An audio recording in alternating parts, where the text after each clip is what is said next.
Hello friends, welcome to Srimad Bhagwad Gita Practitioner Day 4. Today we will read the first chapter, third verse of Bhagwad Gita, and we'll see what are the symbolic representations of each character today. So let us start. Let us first read it in Sanskrit, then Hindi, and then English. Okay. Pashyetam Pandu Putranam Acharya Mahati Chamumam Vyudam Drupad Putren Tab Shishyen Dhimata.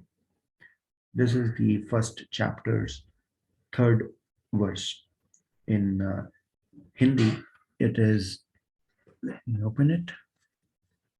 Let me read in English first. Behold, O revered master, the mighty army of the sons of Pandu, arrayed for battle by your talented pupil, Drishtadhyum, son of Drupad. In Hindi it is, हे आचार्य आपके बुद्धिमान शिष्य द्रुपद पुत्र धृष्टद्युम्न द्वारा व्यूह आकार खड़ी की हुई पांडु पुत्रों की इस बड़ी भारी सेना को देखिए. So this is the first chapter's third verse. Now let us see the meaning of this. So what happens is Duryodhana goes to his general, his commander, that is Drupad, that is Dronacharya. And he says that, look, Dronacharya, this is the army of Pandavas, which is being commanded by Drishtadyum, who is the son of Drupad. Now here we can see there are four characters. One is Duryodhan, which earlier we have seen is represented by strong material desire, very rigid material desire, which is not flexible at all. And he goes to, one second, Dronacharya. Dronacharya, as we have discussed earlier, is symbolically represented by past habits or the past sanskaras.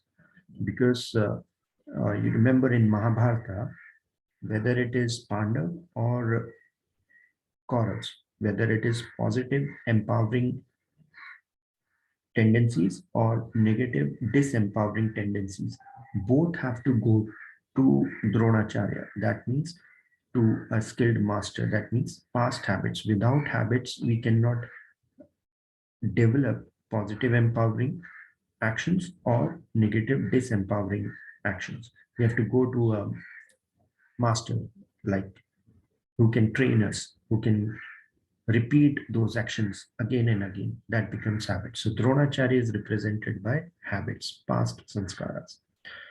So Duryodhana goes to Dronacharya when he sees that the positive empowering forces are coming. So whenever we decide that, okay, we will evolve in the area of health, relationship, or finance, Dronacharya, the latent negative disempowering, goes to the past habits and says, look, the son of Drupad is represented by dispassion. In Hindi, we say vairagya. So whenever the vairagya or the dispassion arises in us, for the spiritual evolvement, then what happens? The past habits, the material desire, the rigid material desire, the desire for staying in the comfort zone stops us. And how it stops us? By going to the past habits, past sanskars of ourselves. And he says that, look, the son of Drupad, who is the son of Drupad? Son of Drupad is Drishtadhyum. Drishtadhyum means the inner calmness. So inner calmness or inner calmness of intuitiveness. In Hindi, we say antaha prerna. So the positive empowering forces are governed by, or the commander of positive empowering forces is Drishtadhyum. That is the inner calmness. Inner calmness, intuition. That intuition is always there. Whenever we are going to act upon something, there is always an inner voice inner calm intuition is there that this thing is wrong and this thing is right. And if we don't listen to that inner calm, inner voice, the intuition, then we go ahead and do the wrong thing. So that inner voice, Duryodhana says, the rigid material desire says that, look, that inner voice is calling. And he says this to whom? To the past habit, the sanskaras, that is represented by Dronacharya. So that's all for today. We have seen chapter 1, verse 1, 2, and 3, in which we have seen Dhritarashtra, who is the blind king represented by mind. We have seen Sanjay, who is the introspection, represented as introspection. We have seen Pandavas, which represents the discriminative power or positive empowering forces. We have seen Kaurva's army, which represent negative disempowering forces. And we have seen today Drupad, which represents dispassion. We have seen Drishtadhyam, which represents inner calm intuition inside us, or the inner voice.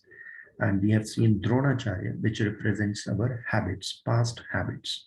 So that's all for today for Bhagavad Gita. Karne mein savdhan, hone mein prasann. Jai Shri Krishna.